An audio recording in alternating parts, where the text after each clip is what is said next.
एक लड़का था तूंग तूंग। वह अपाहिज था और हर सुबह सड़क किनारे बैठकर भीख मांगता था। उसके पास न खाने को खाना था न जीने की कोई वजह, लेकिन फिर भी वह रोज भीख मांगकर किसी तरह अपना गुजारा करता था। एक दिन वह सड़क किनारे बैठा भीख मांग रहा था। लोग उसके पास से गुजर रहे थे, लेकिन कोई भी उसे पैसे दिए बिना चुपचाप निकल जा रहा था। तूंग तूंग को बहुत बुरा लग रहा था। तभी अचानक वहाँ एक चमचमाती हुई गाड़ी आकर रुकी। तूंग तूंग खुशी से उछल पड़ा। गाड़ी से एक नकाब पहने आदमी बाहर निकला। उसने पैसे देने के बजाय तूंग तूंग को एक चमकता हुआ डायमंड दिया और कहा, यह डायमंड अच्छा भी है और बुरा भी, इसका सही इस्तेमाल करना। ये कहकर वह आदमी वहाँ से चला गया। तूंग तूंग हैरान था। वह डायमंड के पास गया और उसे ध्यान से देखने लगा। तभी अचानक डायमंड चमका और आवाज आई, मैं एक जादुई डायमंड हूँ। अगर तुम मुझे घिसकर कोई भी इच्छा मांगोगे तो वह पूरी हो जाएगी। तूंग तूंग को यकीन नहीं हुआ, लेकिन उसने एक बार कोशिश करने का सोचा। उसने डायमंड को घिसा और कहा, मेरे पैर वापस दे दो प्लीज। अचानक डायमंड चमका और तूंग तूंग के पैर वापस आ गए। तूंग तूंग खुशी से पागल हो गया। वह दौड़ने लगा, नाचने लगा और चिल्लाकर बोला, धन्यवाद, तुमने मुझे फिर से पहले जैसा बना दिया। उस रात तूंग तूंग को चैन की नींद आई। सुबह उसने सोचा, इस जादुई डायमंड से तो मैं लोगों की मदद कर सकता हूँ। शाम को उसने पूरे गांव में एक मीटिंग बुलाई। वहाँ हर तरह के लोग आए, अंधे, बहरे, लंगड़े और उसका एक बौना दोस्त भी। तूंग तूंग ने कहा, अब इस जादुई डायमंड से मैं आप सबको ठीक कर दूंगा। सब लोग खुश हो गए। तूंग तूंग ने डायमंड घिसा और अचानक चमक के साथ सब लोग ठीक हो गए। जो बौना था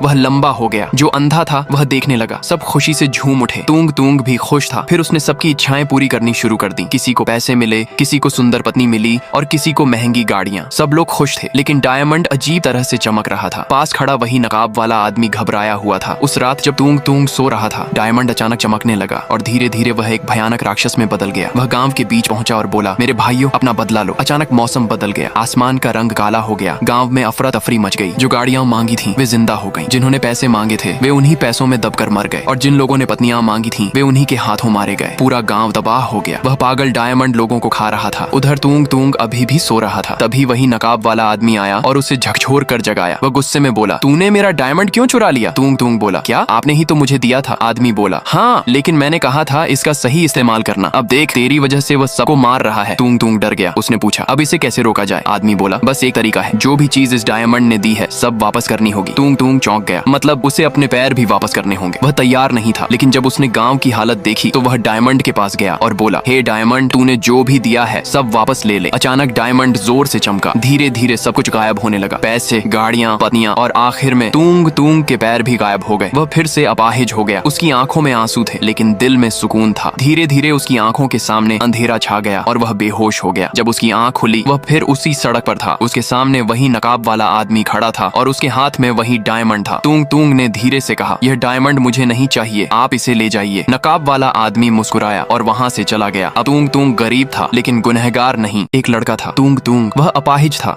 और हर सुबह सड़क किनारे बैठकर